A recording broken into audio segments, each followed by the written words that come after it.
replacement device for the degenerated aortic valve, and normally we are confronted with mostly with stenotic aortic valve pathology due to bicuspid formation of the aortic valve or rheumatic fever, which is not really a big case in Europe anymore, but in Latin America, Africa and Asia. So we are more or less confronted with degeneration of the aortic valve. So what to do?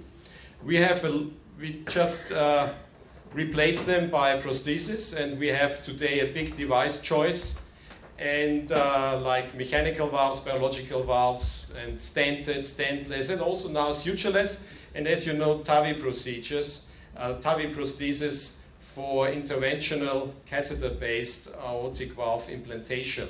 But very important is the individual therapy concept for patients. In the past, sometimes, you know, we had some leaders who said, well, mechanical only, or biological only, or reconstruction, or whatever. So in our device decision tree, we have to consider, of course, patient's age, sex, risk, quality of life, and of course, anatomical aspects and so forth. And this is a kind of a flow chart. What are the strategies for aortic valve replacement? Determined by an interdisciplinary team. We talk now to our cardiologists, as you know. It's called heart team.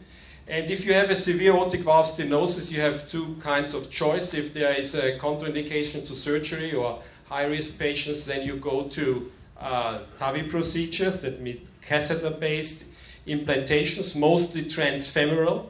And if not, then you have the conventional replacement of the aortic valve, done conventionally via a full sternotomy or minimal invasive access via a small sternotomy or mini sternotomy or a mini thoracotomy. So TAVI is actually a true minimal invasive aortic valve treatment, and it's done on beating heart without any use of extracorporeal circulation, mostly. And it has new treatment options. You can do a valve-in-valve concept. So it's a very good technology, as you see here. For example, you can even do a double valve implantation in degenerated bioprosthesis. So it's actually a very nice technology. But as being a cardiac surgeon, that frightens me somehow when I see this kind of publication from 2015 is Transcatheter aortic valve implantation in Germany. And you see here the enormous increase of TAVI procedures. And the mouse doesn't work, sorry, but now it's here. Of TAVI procedures during the last years. And with very good survival, actually.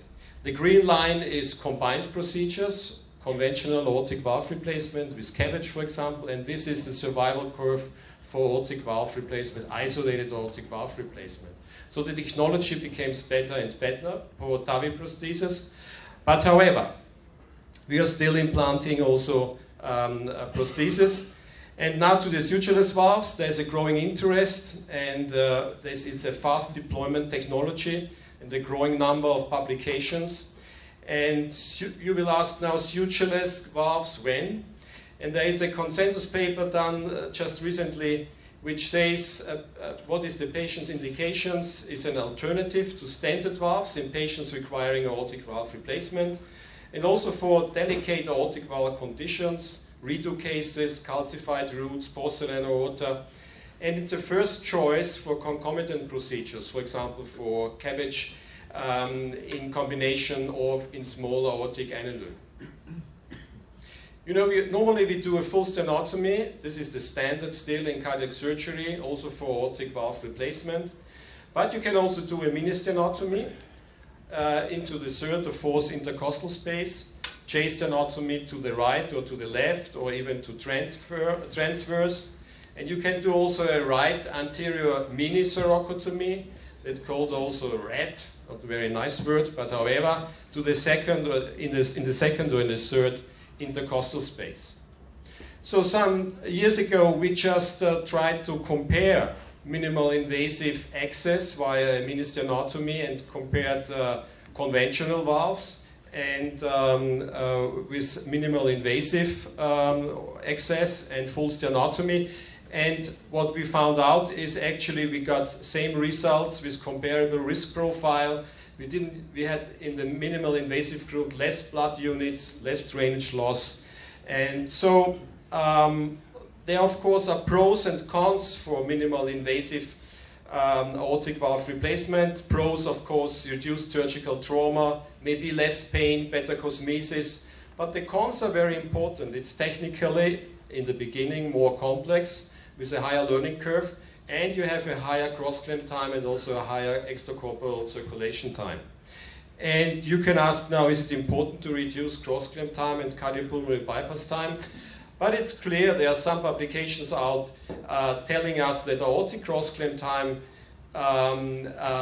is an independent predictor of mortality and morbidity in low and high-risk cardiac patients.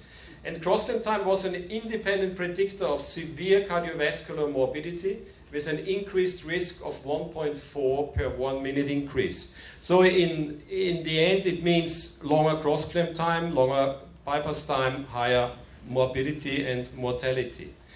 And of course, if you work through a small incision like that, mostly you have maybe a longer cross-clamp time, especially in the beginning with conventional valves. So this was actually the beginning of the sutureless solution.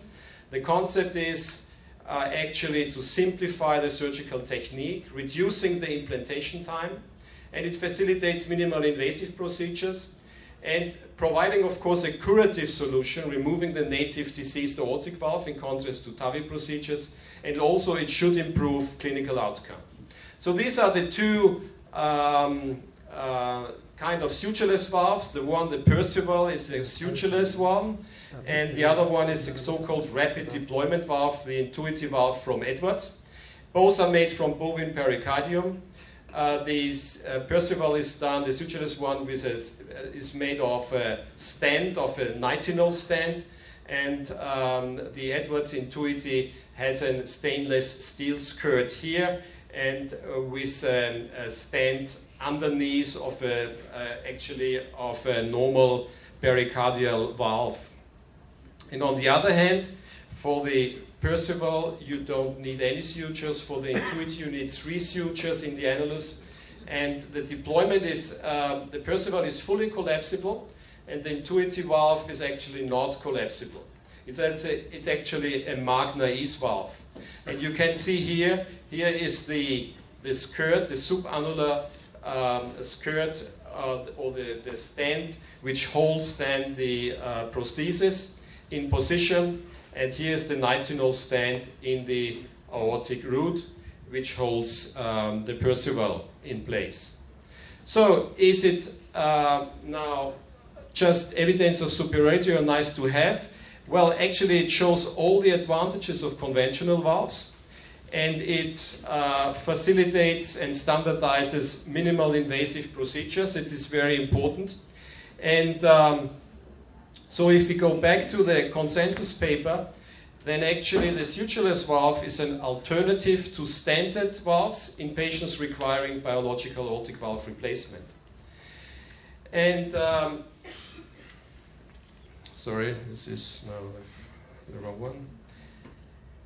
So I'm now talking about the Percival sutureless. The important thing is that what you can do with this holder, you can reduce the valve diameter with this collapsing system, and it allows accurate and atraumatic positioning of the valve after deployment, facilitates the implant site visibility, as you see here, and it's safe and rapid during the delivery. And this is just a short video, how we do it normally in our institution. You see that you can, visible is actually only the aorta, the ascending aorta, but you can cannulate totally normally, also the right atrium. And so it's actually easy to adapt. In Nuremberg we started in 2010 that every surgeon is doing isolated aortic valve replacement via a mini surgical access, mini sternotomy, and in some occasions also with mini thoracotomy. And this is a clamp, special clamp. You can switch it outside of the surgeon's view. Then you open the aorta. For the sutureless valve, you have to do an aortotomy higher than usual because of the nitinol stand, as you see here. And we always do some commissural stay sutures to bring up the level of the annulus. And then you have actually a very nice view to the annulus of the aorta. You see into the left ventricle. Then we place 3 guiding sutures at the nadir of the sinuses. And then we will see shortly the prosthesis, which is collapsed or folded, as you can see here in the small picture. It's folded, and then you put these guiding sutures through these eyelets of the prosthesis. And this is now the third guiding suture. So it's important that you know that you bring the prosthesis into the right position, onto the annulus, onto the level of the annulus. Then you bring it down. And you see it's quite easy with this prosthesis. You can see everything during the position situation. This is the big difference to the Intuiti actually, because it's not collapsible. Then you deploy the stand. And that's it, hopefully. After that, what you have to do is a balloon valvuloplasty, or a ballooning, to extend the stand properly. And then you remove all sutures, and that's the reason why it's called sutureless valve, of course. So it holds without any sutures. And there are some reviews saying that about the outcome, saying that there is a reduced cross-clamp time, cardiopulmonary bypass time, and minimal invasive surgery is remarkably facilitated with these devices, and is a promising alternative to conventional aortic valve replacement, with the major advantage being a reduction in cross-clamping and cardiopulmonary bypass timing. And if we compare Perceval with conventional valves, and you just here listed some comparative studies, the average cross-clamp time saving is about 40% in all of those publications.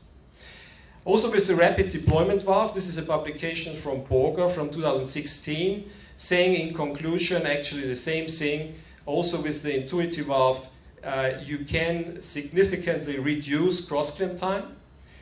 And what's interesting is that they found out for minimal invasive procedures, they had a higher rate of paravalvular leakage. But I think this is not the thing anymore today.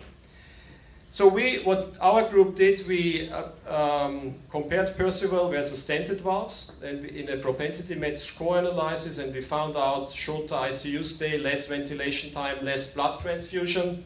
And if we look to intraoperative data, we had significantly increase or decrease of operation time and cross-clamp time and cardiopulmonary bypass time. So cross-clamp time in minutes was about 35 in average minutes of implantation time for a sutureless valve.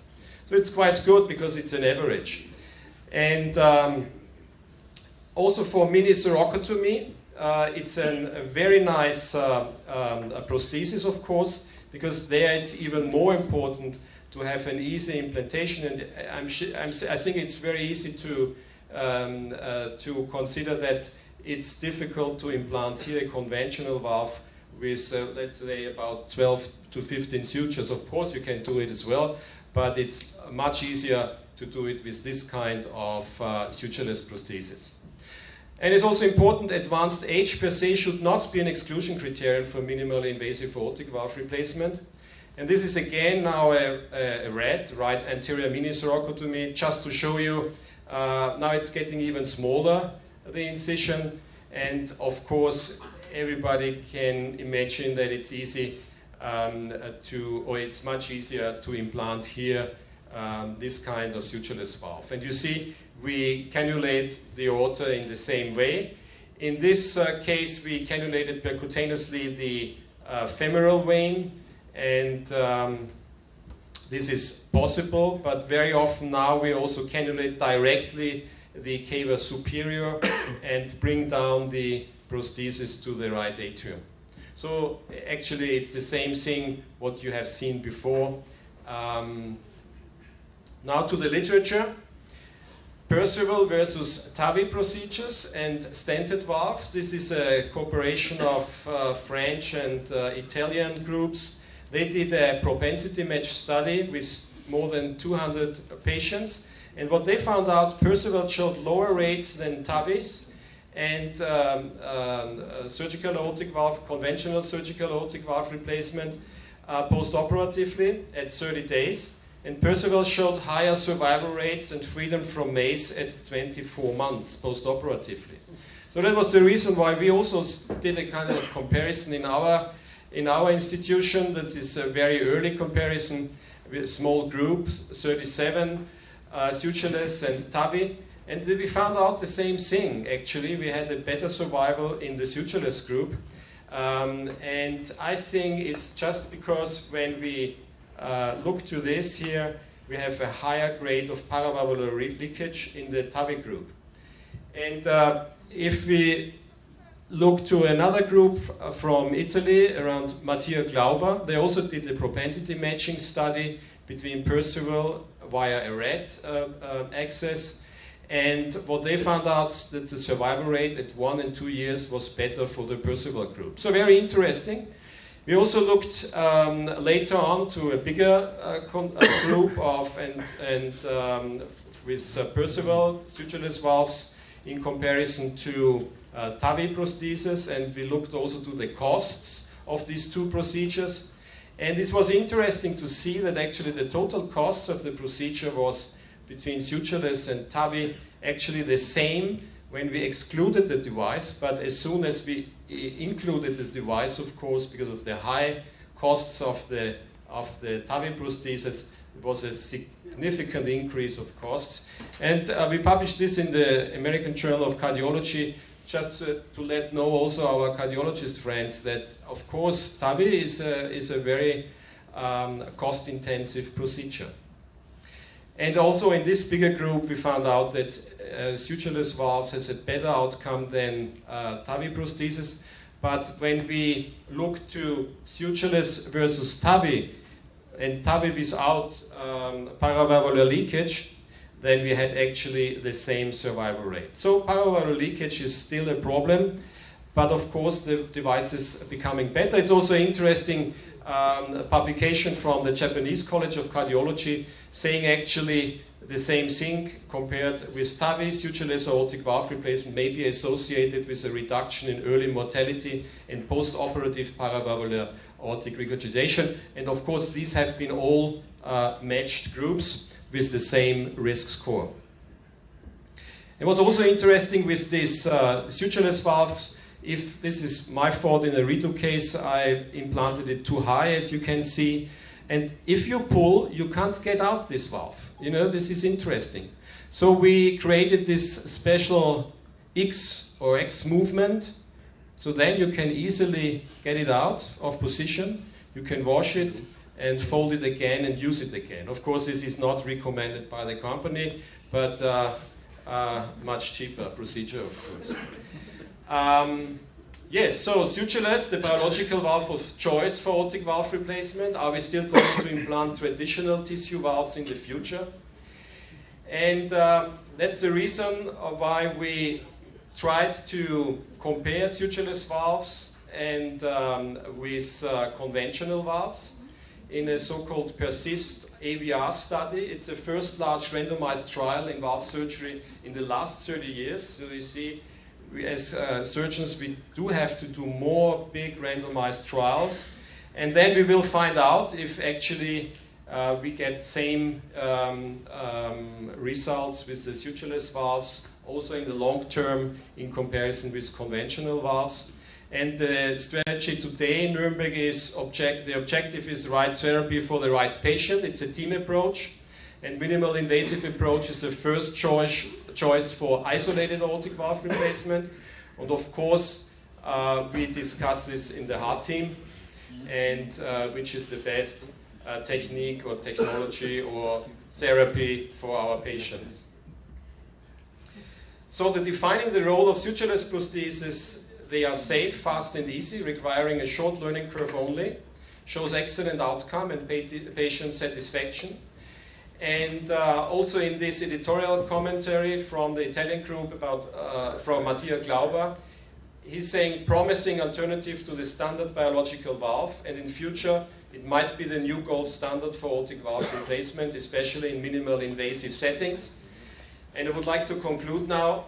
Sutureless aortic valve replacement is a valuable option to reduce trauma of operation in everyday surgery, and it facilitates fast recovery. It's a major step forward for minimal invasive aortic valve replacement. It's a cost-saving solution even, with reduced ICU and hospital stay, and it closes the gap between conventional and catheter-based aortic valve replacement. And I think, in my opinion, sutureless technology will be the future for aortic valve replacement. Thank you very much. Or la Godala.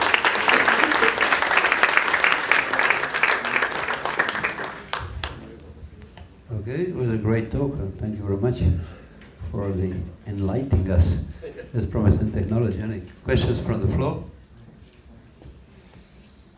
Where is the floor? Isabel, just one technical question to start. Especially this perceval valve has been held by the upper stent. So what do we do in the case of dilating ascending aorta or dilating sinus? Yeah, it's actually a contraindication. We have to have a ratio between the sinotubular junction and the annulus of 1.3. So that means if you have a dilated aortic root, you can't use it. You shouldn't use it. You can, but I wouldn't. Yeah. Professor Morris?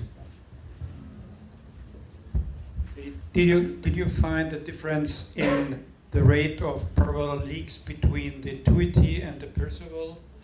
And did you find a difference in the gradients? Yes.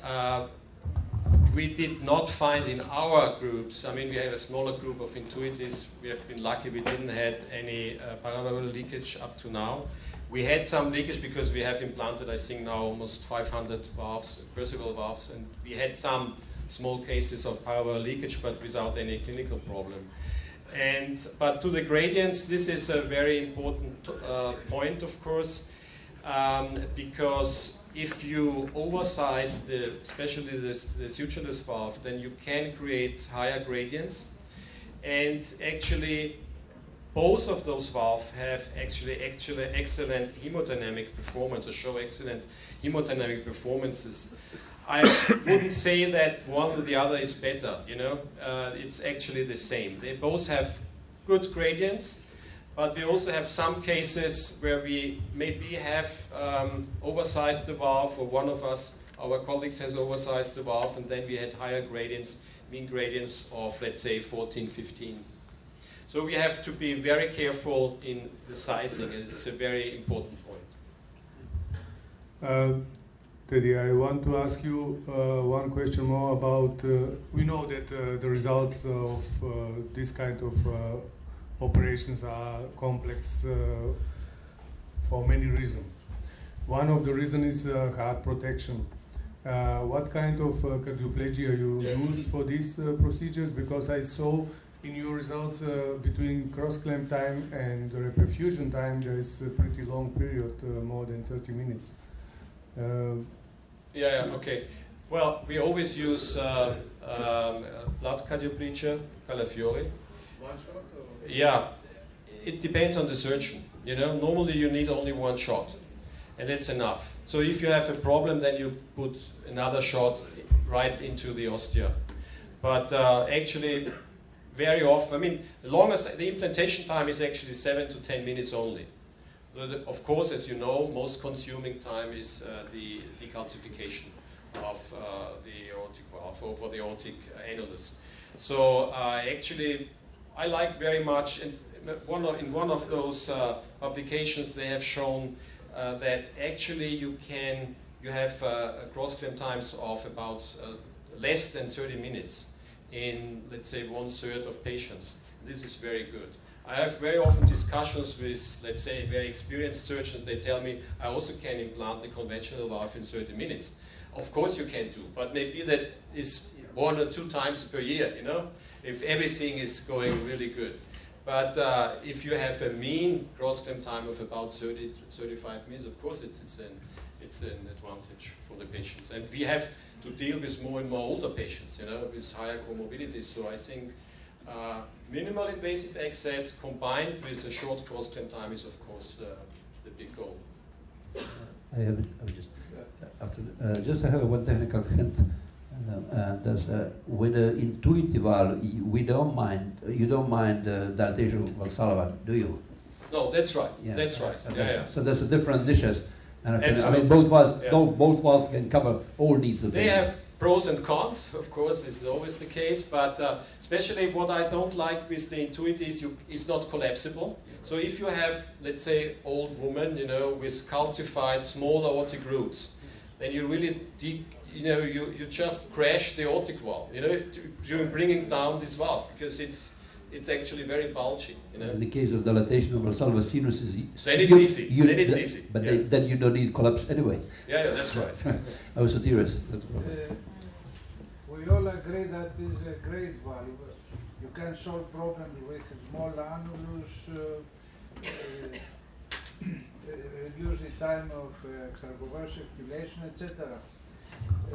For some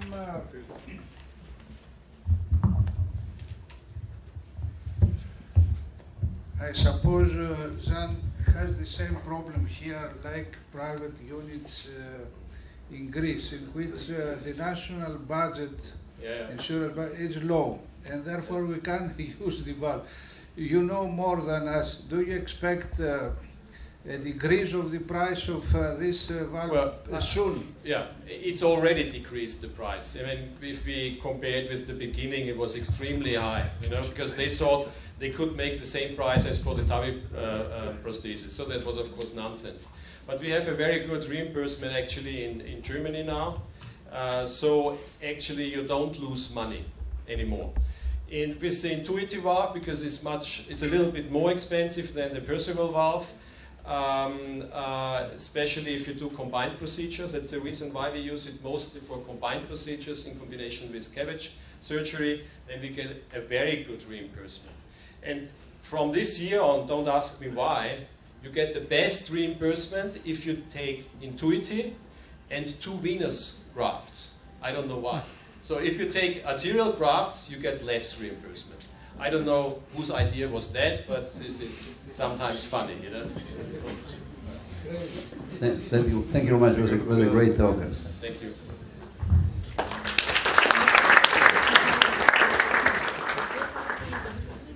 Now,